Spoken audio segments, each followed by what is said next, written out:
Hello friends, मग मजेत आहात ना सगळे? 5 दिवस डब्याला काय करायचं तोच प्रश्न पडतो. त्यासाठी ठेपले करूया काय? 2 वाटी गव्हाचं पीठ घेतले, अर्धी वाटी बेसन पीठ आणि अर्धी वाटी तांदळाचं पीठ घेतलंय. ओवा घातलाय, जिऱ्याचा कूट, धण्याचा कूट घालायचा आहे, म्हणजे चवीला खूप छान होतात. कोथिंबीर घालायची आहे भरपूर. दही घालायचं आहे, 3 ते 4 चमचे दही घालून घ्यायचं. घट्ट दही आहे, सप्पक आहे. मीठ घालायचं चवीनुसार. सगळं चांगलं मिक्स करून घ्यायचं आहे. आता यात तिखट घालून घ्यायचं आहे. 4 ते 5 चमचे मी इथं तिखट घातलेलं आहे. तुम्ही तुमच्या आवडीनुसार कमी जास्त करू शकता. हळद घालायची अर्धा चमचा. गरम मसाला घालायचा आहे. तीळ घालायचे आहेत भरपूर. मस्त खमंग लागते आणि प्रवासात सुद्धा हे टिकतात बरं का. आता पाणी थोडंच घालून मळून घ्यायचं चांगलं. आता असं घट्ट मळून घेतलेलं आहे. आता एक गोळा घेऊन लाटून घ्यायचा आहे. डब्याला आपण देतो ना, वेगवेगळं काहीतरी पाहिजे ना. पातळ असं लाटून घेतलं. आता दोन्ही बाजू खमंग अशा शेकून घ्यायच्या आहेत. तेल लावून घ्यायचं आहे 1-1 चमचा दोन्ही साईडला आणि दाबून अशा शेकून घ्यायच्यात. मस्त लागतात ठेपले आणि हे टिकतात सुद्धा प्रवासाला न्यायला पण.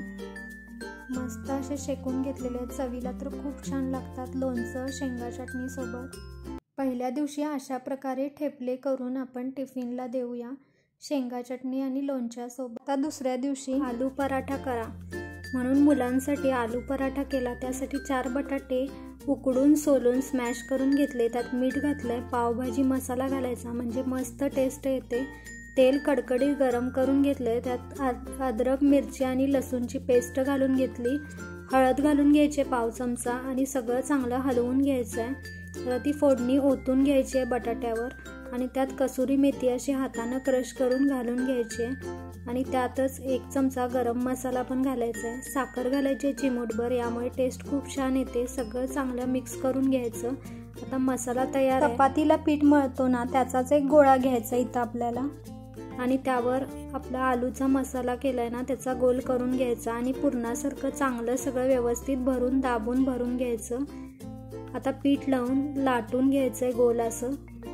आता तवा पण गरम झालेला आहे. तेल लावून चांगला पुसून घेतलेला आहे. त्यावर घालून दोन्ही बाजू मस्त खरपूस शेकून घ्यायच्या. मस्त लागतो बरं का आलू पराठा. रोज मुलं डब्याला हेच मागतील बघा. नक्की अशा प्रकारे ट्राय करून बघा बरं. दोन्ही बाजू अशा खरपूस छान शेकून घेतल्या. तुम्हाला पण आवडतं का आणि तुम्ही कोणत्या शहरातून बघत आहात ते कमेंटमध्ये मला नक्की सांगा. तुम्हाला जर माझ्या रेसिपी आवडत असतील तर लाईक, शेअर, सबस्क्राईब करायला विसरू नका. आता दुसऱ्या दिवशी टिफिनला आलू पराठा देऊया. आता तिसऱ्या दिवशीसाठी काय करायचं ते बघूया बरं. फक्त 1 कप तांदळाचं पीठ घ्यायचं आहे आणि त्यात मीठ घालायचं आहे चवीनुसार आणि पाणी घालून याचा एक लिक्विड असा बॅटर तयार करून घ्यायचा आहे. नीर डोसा करतो ना आपण त्याप्रमाणे करून घ्यायचं आहे पातळ असं. तवा गरम झालेला आहे. तेल लावून पुसून घेतलेला आहे. आता फुलपात्र ना असं घालून घेतलेलं आहे. हलवूनच बॅटर घालायचं आणि झाकून ठेवायचं. झाकल्यावर लगेच पलटायचं नाही. तेल सोडायचं 1 चमचा.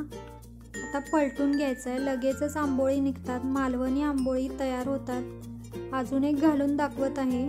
मस्त लागतात खूपच. फक्त तांदळाच्या पिठापासून तयार होतात. मग करून बघताय ना. मस्त हेल्दी अशी तांदळाच्या पिठाची आंबोळी तयार होते. तिसऱ्या दिवशीचा पण आंबोळीचा डबा तयार आहे. आता चौथ्या दिवशी बघूया. टोमॅटो पुलाव करायचा का? मस्त चमचमीत. 1.5 वाटी तांदूळ आहे. अर्धा तास भिजवून ठेवलेला आहे. आता सगळं पाणी काढून घ्यायचं. टोमॅटो पुलाव आपण कुकरमध्ये करणार आहे. त्यासाठी कुकरमध्ये 2 चमचे तूप आणि 2 चमचे तेल घालायचं. यामुळे टेस्ट खूप छान लागते. 1 तमालपत्री घालायची. जिरे आहेत, काळी मिरी आहे, लवंग आहे आणि कढीपत्ता आहे, ते पण घालून घ्यायचं आहे. आपण बिगर कांदा लसूण बनवतोय ना.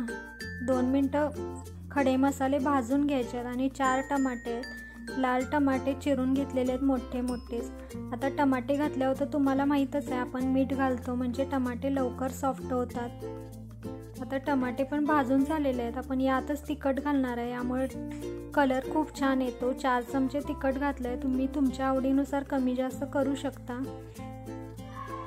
आता टमाटे पण सॉफ्ट झाल्यावर तांदूळ घालून घ्यायचं आहे. सगळं पाणी काढून घेतलेलं. तांदूळ 1 मिनिट चांगला भाजून घेतला आहे. आता आपण तांदूळ भिजवून ठेवलेला ना, त्यामुळे जास्त पाणी लागत नाही. 1.5 वाटीला 2च वाटी पाणी घालायचं आहे. सगळं चांगलं मिक्स करून घेऊया. मीठ आपण टमाटे भाजताना पण घातलंय, बघून मीठ घालायचं. तूप घालायचं 1 चमचा, यामुळे मोकळा आणि फुलफुलीत भात तयार होतो.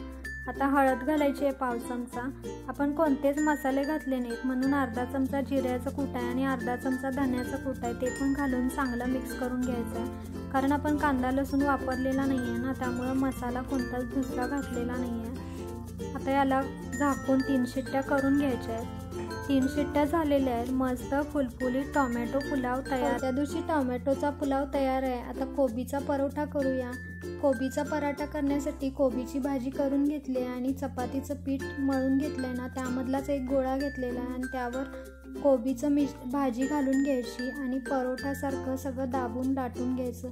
मुलं कोबी खात नाहीत ना, त्यामुळे बेस्ट ऑप्शन आहे. असं छान लाटून घ्यायचं आहे आणि चांगले दोन्ही साईड खरपूस तेल लावून शेकून घ्यायचे.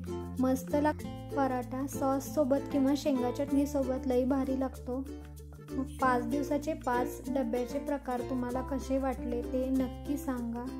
चला तर मग पुन्हा भेटूया अशाच नवीन रेसिपीसह. तोपर्यंत खुश राहा, मस्त राहा आणि खात राहा आणि लाईक शेअर सबस्क्राईब करायला विसरू नका.